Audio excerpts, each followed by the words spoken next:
Hello, everyone. Welcome back. Today, we're going to talk about a pretty simple topic. What are PCB and PCBA? What's the difference between them? And what are they actually used for? Before we jump in, let me quickly mention something.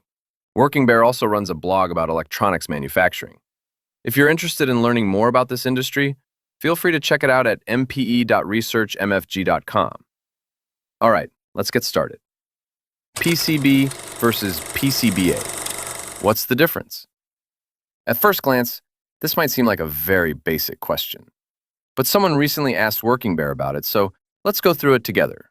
And if you happen to notice any mistakes while listening, feel free to let us know. Most people have probably heard the term PCB before. If you follow tech news, watch YouTube tech channels, or read articles about electronics, you've likely come across it.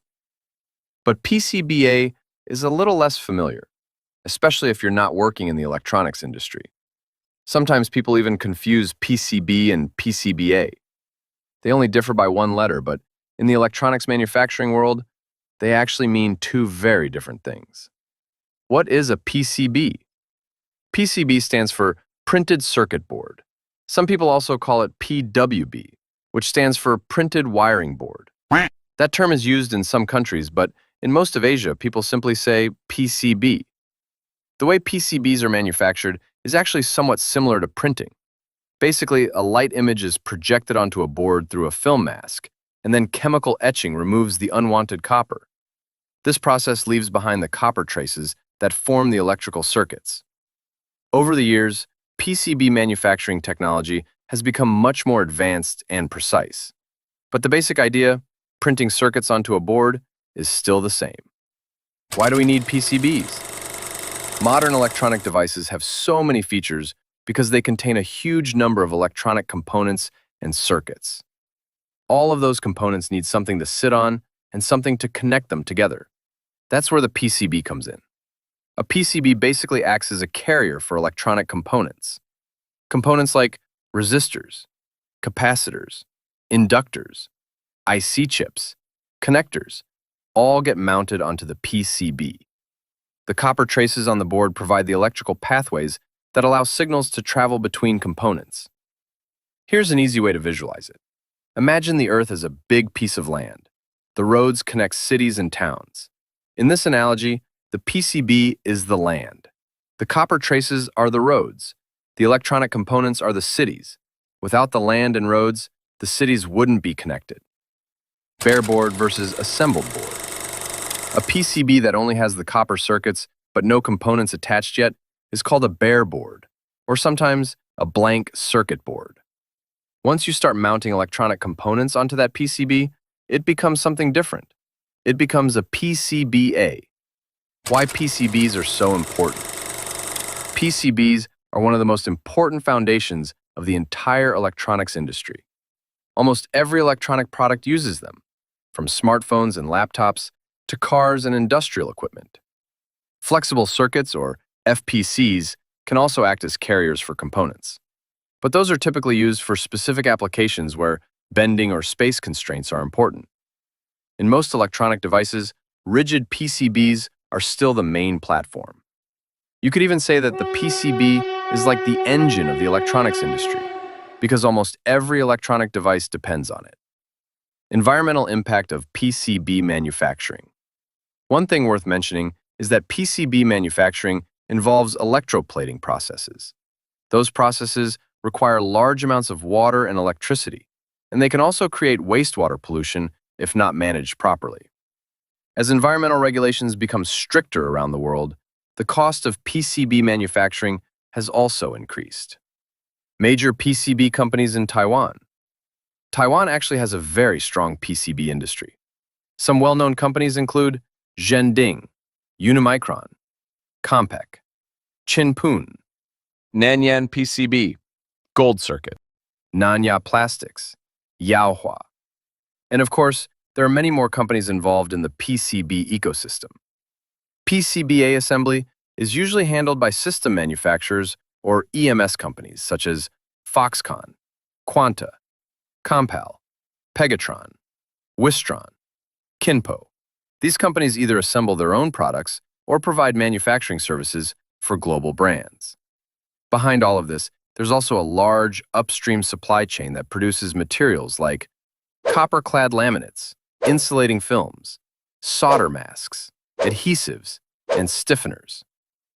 So the PCB industry is actually a very large ecosystem. Why PCBs are used everywhere? There are several reasons why PCBs are so widely used. First, high wiring density. PCBs allow many circuits to be packed into a very small space, which supports the miniaturization of modern electronics. Second, high manufacturing consistency. PCBs can be mass-produced with extremely high repeatability, which reduces wiring errors compared to manual wiring. Third, automation. Both PCB manufacturing and PCBA assembly can be highly automated, which lowers labor costs and increases production efficiency. And finally, modular design. Different functions can be separated into different boards. If one module fails, you can simply replace the whole board. So, what is PCBA? Now, let's talk about PCBA. The easiest way to remember it is this. PCBA equals PCB plus assembly. A PCB without components is just a PCB. Once electronic components are assembled onto the board, it becomes a PCBA. Going back to our earlier example, PCB equals land with roads. PCBA equals land with roads and buildings. PCBA stands for Printed Circuit Board Assembly. Sometimes people also call it PCA, Printed Circuit Assembly, PWA, Printed Wiring Assembly. Naming different PCBAs.